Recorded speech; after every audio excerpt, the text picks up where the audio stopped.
समस्त को ख्रीष्टीय नमस्कार। प्रभुंकर पवित्र महानामर गौरव हो। प्रभु आज आम को सुंदर समय मध्य रखी अच्छा पवित्र वाक्य ध्यान करने आम को समय दे आसंत माने आज एक प्रसंग माध्यम प्रभुंकर वाक्य को बुझापी चेष्टा करवा। आज प्रसंग है दृढ़ विश्वास शक्ति। दृढ़ विश्वास शक्ति आमने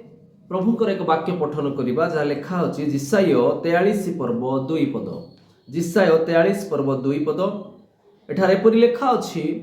तुम्हें जल मध्य दे जिबा बेले आम्बे तुमर संगी हेबा। नद नदी मध्य गमन कले से सब तुमको मग्न करिब नाही। तुम्हें अग्नि मध्य गमन करिबा बेले दग्ध नइब केवल अग्निशिखा तुमर दाह जन्माइब नाही। एठार आमे देखुछु परमेश्वर इस्राएल गोष्ठी को उद्धार करने एक प्रतिज्ञा देउछंती। किंतु ए वाक्य द्वारा आम शिखा जे आम जीवन जदि दृढ़ विश्वास थिबो ताहेले परमेश्वर मान कौन करिवे ना उद्धार करिवे। एठारे इस्राएल गोष्ठी को साहस देउछंती ए वाक्य माध्यम रे। आ से कहउछंती जे जेकोनोसी झड़ आसु जेकोनोसी तोफान आसु जेकोनोसी समस्या आसु झड़ भली अग्नि भली समस्या आसु से कौन करिवे इस्राएल गोष्ठी को उद्धार करिवे। आज ए वाक्य माध्यम रे आमको मध्य से कहबा चाहती जे झड़ भली तूफान भली किबा अग्नि भली समस्या आसु से मन कौन करिवे उद्धार करिवे। मोर प्रिय प्रभुक लोक माने अल्प समय आमने भाबिबा कि ए झड़ तोफान आम जीवन रे कहीं आसुची। अनेक समय समस्या आसिले आम दुख करू आम प्रभु ठारे रहिबा परिवर्ते निंदा करू किंतु कहीं आस आम जानिबा को पड़िबो। मु आज प्रभुंकर वाक्य माध्यम रे तीनोटी उदाहरण माध्यम आपको जणाइबा को चाहे। प्रथम विषय जो देखिबा आमे जुनस भविष्यत वक्ता विषय रे जुनस पुस्तक रे आम देखि पारुछु। जुनस भविष्यत वक्ता आम देखुछु जे जुनस को जेते बेले परमेश्वर निनिबी नगर को जीवा को कहिले से कौन कले ना तर्शीश को जीवा पाई से उठिले आ एक जहाज माध्यम रे समुद्र जीवा को चेष्टा करिले कि मात्र सदाप्रभु कौन कले से समुद्र रे प्रचंड वायु पठाई कौन कले ना प्रबल तूफान हला आ जो द्वारा कौन हला जहाज भांगिबा परिस्थिति रे हला। आ सेते बेले से माने कौन कले ना निज निज देवता मान को डाकिले नाविक मान निज देवता को डाकिले। आ शेष रे जुनस गोटे साइड रे सहितिले जहाज रे आ सेते बेले तांको मध्ये कहिले जे तुमर परमेश्वर को तुमे कौन कर डाक। किंतु से समय रे एमिति गोटे परिस्थिति हला जे सेटा जदि हम देखिबा एक पर्व पठन को जुनस एक पर्व पठन करिबा एमिति गोटे परिस्थिति हला जे जुनस को कौन करा गला समुद्र रे फिंगा गला। आ सेते बेले एक माछ द्वारा परमेश्वर जुनस को उद्धार करने पर चेष्टा कले। आ जेतेबेले माछ उदर रे जुनस अछंती सेतेबेले से कौन करछंती ना प्रार्थना करूछंती। आ प्रार्थना करबा हेतु अनुताप करबा हेतु परमेश्वर कौन कले तांको उद्धार कले। एठार गोटे विषय देखुछु आज हम जीवन रे झड़ काई आसे झड़ भली समस्या काई आसे। जुनस को कौन विश्वास नथिला कि जे निनिबे नगर जेतेबेले से जीवे आ सेटर प्रचार करबा पई प्रभु सहायता करिवे नाही कि तांकर कोन विश्वास नथिला कि किंतु से कौन कले प्रभुंकर आज्ञा को मानिले नाही। मोर प्रिय प्रभुंकर हुए तो तांको जीवन रे विश्वास नथिला आ से आज्ञा न मानिबार तांको जीवन रे झड़ आसिला। आज आमे प्रभुंकर आज्ञा जदि मानिबा नाही आमानको जीवन झड़ आसीबो। द्वितीय बेस देखुछु आमे जेतेबेले शिष्य माने मार्क 6 पर्व तार 45 पद पठन करवा सेठा देखुछु शिष्य माने बेसाइदा आड़कू आर पारी जीवा पाई से माने समुद्र रे जीवा पाई चेष्टा कले। आ से समय रे यीशु ख्रीष्ट पर्वत रे प्रार्थना करबा को गले आ शिष्य माने जाउछंती। आ से समय रे समुद्र रे एक तूफान आसिला आ यीशु ख्रीष्ट रात्रि रो चतुर्थ प्रहर रे से समुद्र रे चाली चाली आसुछंती। आ सेते बेले एमाने यीशु को देखि शिष्य यीशु को देखि से मान कोन करूछंती ना भयभीत होउछंती उद्विग्न होउछंती। ଆଉ ସେତେବେଳେ ତାର 50 ପଦ ମାର୍କ 6 पर 50 ପଦ ପଠନ କରିବା ସେଠାରେ ସେ କଣ କରୁଛନ୍ତି ଯୀଶୁ ଖ୍ରୀଷ୍ଟ ଶିଷ୍ୟମାନଙ୍କୁ କହୁଛନ୍ତି ଆମେ କଣ କର ସାହସ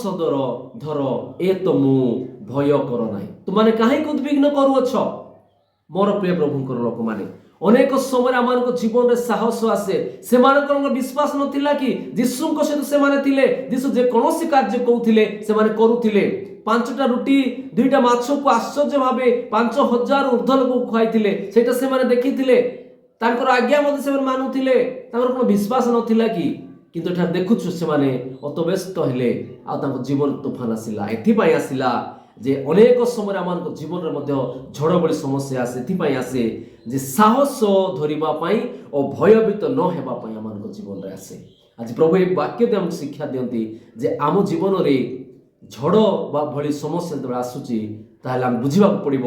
ସାହସ ଧରିବାକୁ ପଡ଼ିବ ଭୟଭୀତ ନ ହେବାକୁ ପଡ଼ିବ ତେବେ କ'ଣ କରିବେ ପ୍ରଭୁ ଆମମାନଙ୍କୁ ସାହାଯ୍ୟ କରିବେ ତୃତୀୟ ବିଷୟ ଦେଖୁଛୁ ଆମେ ଦାନିଏଲ ପୁସ୍ତକ 3 ପର୍ବର ଆମେ ଦେଖିବା ସେଠାରେ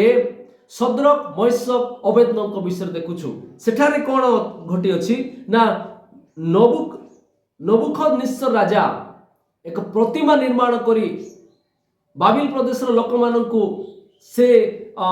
ପ୍ରତିମାକୁ ପ୍ରଣାମ କରିବାକୁ କହୁଛନ୍ତି ଆଉ ଯେଉଁମାନେ ନ କରନ୍ତି ସେମାନଙ୍କୁ ଅଗ୍ନିକୁଣ୍ଡରେ ପକାଇବାକୁ ସେ ଆଦେଶ ଦେଲେ କିନ୍ତୁ ସଦ୍ରକ ମୈଶକ ଅବେଦନଗ ସେମାନେ ପ୍ରଣାମ କଲେ ନାହିଁ ଆଉ ସେଥିପାଇଁ ରାଜା ରାଗି ଯାଇ ସେମାନଙ୍କୁ ଡକାଇ ସେମାନଙ୍କୁ ଅଗ୍ନିକୁଣ୍ଡରେ ପକାଇବା ପାଇଁ ବ୍ୟବସ୍ଥା କଲା 3 ପର୍ବ ପଠନ କରିବା ପ୍ରତ୍ୟେକ ବିଷୟ ଲେଖା ଅଛି 7 ଗୁଣ ବଢ଼ାଇକି ଶକ୍ତିଶାଳୀ ଲୋକମାନଙ୍କ ଦ୍ୱାରା ସଦ୍ରକ ମୈଶକ ଅବେଦନଗକୁ ଅଗ୍ନିକୁଣ୍ଡରେ ପକାଇଲେ କିନ୍ତୁ ଯେତେବେଳେ ଅଗ୍ନିକୁଣ୍ଡରେ ପକାଯାଉଅଛି ଯେଉଁମାନେ ପକେଇଲେ ସେମାନେ ମୃତ୍ୟୁବରଣ କରୁଛନ୍ତି ସେମାନଙ୍କୁ ଅଗ୍ନି ସ୍ପର୍ଶ କରୁଛି କିନ୍ତୁ ସେ କୁଣ୍ଡ ଭିତରେ 3 ଜଣ जो पका जाइथिला 4 जण सेमान कोन करछंती ना सेठारे रहउछंती आ सेठा देखुछु आमे राजा निजे देखि कहउछंती ए कोन चतुर्थ व्यक्ति आमे तो 3 जण को बांधी की पकैथिलु किंतु 4 जण सेठारे चालुछंती आ कोन चतुर्थ व्यक्ति किए ए तो मनुष्य पुत्र सदृश्य देखा जाउछंती बोल से कहउछंती आ सेते बेले सेमान कोन कले सेमान को उद्धार कले 3 जण को आनिले आ सेमान कोन कले परमेश्वर को विश्वास कले मोर प्रिय प्रभुंकर लोक माने एठार देखुछु सदरक मୈଶକ अबेदनग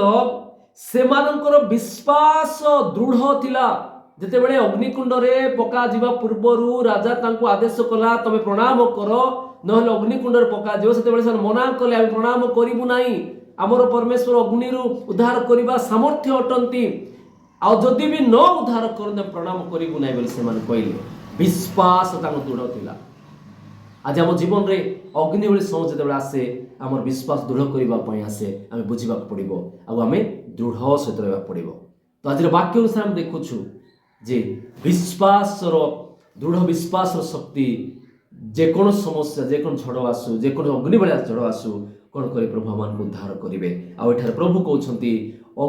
जल मध्य दे गमन कले किबा अग्नि मध्य दे गमन कले आमे तुमको उद्धार करिबा प्रभु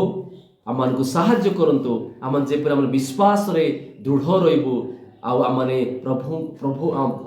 अग्नि भली झड़ भली समस्या आम उद्धार प्राप्त हो पारिबो ताहे समस्त को प्रचुर रूपे आशीर्वाद करंतु आमे आसंत माने प्रार्थना करिबा हे आमानकर उद्धारकर्ता स्वर्गस्थ पिता तुमर पवित्र महानामर गौरव हो जेतु प्रभु तुमे आमानक जीवन रे प्रतिटी समय सुरक्षा दउछ पिता आमानकर समस्या आमानकर परीक्षा आमानकर जे कोनोसी परिस्थिति रे प्रभु तुमे आमान को उद्धार करि आनुछ ए समय पिता मागु अछु आज रे समय तुम धन्यवाद दउछ पिता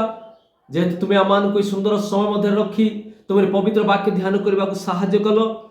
हां प्रभु आज रो वाक्य तुमरी लोक माने प्रिय लोक माने जे माने सुनो छंती प्रभु प्रत्येक को प्रचुर रूपे आशीर्वाद करो हां पिता ए समय रे जदि कोनोसी व्यक्ति असुस्थ थांती जे कोनोसी रोग रे थांती प्रभु से मान को तुम स्पर्श करी यीशु को नाम रे सुस्थता प्रदान करो प्रिय पिता एते बेले विशेष करी कैंसर रोग रे आक्रांत थिबा लोक मान को प्रार्थना करू पिता से मान को स्पर्श करी यीशु को नाम रे सुस्थता दियो हां प्रभु एते मागो छु मानसिक रोग थिबा व्यक्ति मान को मागो पिता से मान को स्पर्श करी यीशु को नाम रे से मान को तुम सुस्थ प्रदान करो ଯେଉଁମାନଙ୍କର ଯେକୌଣସି ଶରୀରରେ ରୋଗ ବ୍ୟାଧି କଷ୍ଟ ସମସ୍ୟା ଥାଏ ପ୍ରଭୁ ପ୍ରତ୍ୟେକ ସମସ୍ୟାକୁ ଯୀଶୁଙ୍କ ନାମରେ ଦୂର କର। ହଁ ପ୍ରଭୁ ଏହି ସମୟରେ ମାଗୁଅଛୁ ଅନେକ ଲୋକ ପିତା ତାଙ୍କ ପରିବାରରେ ଅଶାନ୍ତି ଥିବ ପ୍ରଭୁ ସେ ଅଶାନ୍ତିକୁ ଦୂର କର ପୁଣି ସେ ପରିବାରକୁ ପ୍ରତି ଆଶୀର୍ବାଦ କର। ପ୍ରିୟତା ମାଗୁଅଛୁ ପ୍ରତ୍ୟେକ ବର୍ଗର ଲୋକମାନଙ୍କ ନିମନ୍ତେ ଛୋଟରୁ ଆରମ୍ଭ କରି ବୃଦ୍ଧା ପର୍ଯ୍ୟନ୍ତ ପ୍ରତ୍ୟେକ ବ୍ୟକ୍ତିଙ୍କୁ ପ୍ରଚୁର ଆଶୀର୍ବାଦ କର। ପ୍ରିୟ ଯୁବା ଯୁବତୀ ଭାଇମାନଙ୍କୁ ପ୍ରଚୁର ଆଶୀର୍ବାଦ କର। ଛୋଟ ଛୋଟ ପୁଅ ଝିଅମାନଙ୍କୁ ପ୍ରଚୁର ଆଶୀର୍ବାଦ କର। ମଙ୍ଗଳ ପିତା ଏତେବେଳେ ବିଶେଷ କରି ମାଗୁଅଛୁ ପ୍ରଭୁ ଯେଉଁମାନଙ୍କର ବିବାହ ଅଛି ପିତା ସେମାନଙ୍କ ବିବାହରେ ତୁମ ଉପସ୍ଥିତ ରହି ପ୍ରତ୍ୟେକ ଆବଶ୍ୟକ ତୁମେ ଯୋଗାଅ। ଯେଉଁମାନଙ୍କର ହଁ ପ୍ରଭୁକୁ ବିଶେଷ କରି ନୂତନ ଗୃହ ନିର୍ମାଣ କରୁଛନ୍ତି ପ୍ରଭୁ ସେ ଗୃହ ନିର୍ମାଣ ପାଇଁ ତୁ ପ୍ରଚୁର ଆଶୀର୍ବାଦ କର। ଯେଉଁମାନଙ୍କର ଚାକିରୀ କ୍ଷେତ୍ରରେ କାର୍ଯ୍ୟ କରୁଛନ୍ତି ଯେକୌଣସି କାର୍ଯ୍ୟରେ ଅଛନ୍ତି ପ୍ରଭୁ ସେମାନଙ୍କ କାର୍ଯ୍ୟ ତୁମେ ସଫଳ କର। ମଙ୍ଗଳ ପିତା ଏତେବେଳେ ଯେଉଁମାନଙ୍କର ଆଜି ଦିବସରେ ଜନ୍ମଦିନ ଥିବ ଯେଉଁମାନଙ୍କର ବିବାହ ବାର୍ଷିକ ଥିବ ପ୍ରଭୁ ସେମାନଙ୍କୁ ତୁମେ ସେ ପରିବାରକୁ ତୁମେ ସେ ବ୍ୟକ୍ତି ବିଶେଷ ମାନଙ୍କୁ ତୁମେ ପ୍ରଚୁର ଆଶୀର୍ବାଦ ପ୍ରଦାନ କର। ଏତେବେଳେ ପ୍ରଭୁ ପ୍ରତ୍ୟେକ ବିଷୟ ସମର୍ପିତ କରି ମହିମା ପ୍ରଶଂସା ଗୌରବ ତୁମକୁ ଦେଇ ପୁଣି ଆଜିର ବାକ୍ୟ ଶୁଣୁଥିବା ପ୍ରତ୍ୟେକ ବ୍ୟକ୍ତିମାନଙ୍କୁ ତୁମର ସମର୍ପିତ କରି ଏହି ପ୍ରାର୍ଥନା ମାନଙ୍କର ଉଦ୍ଧାରକର୍ତ୍ତା ପ୍ରିୟ ଯୀଶୁଙ୍କ ନାମରେ ମାଗୁଅଛୁ। ଆମେନ୍। ଯୀଶୁ ଶାନ୍ତି।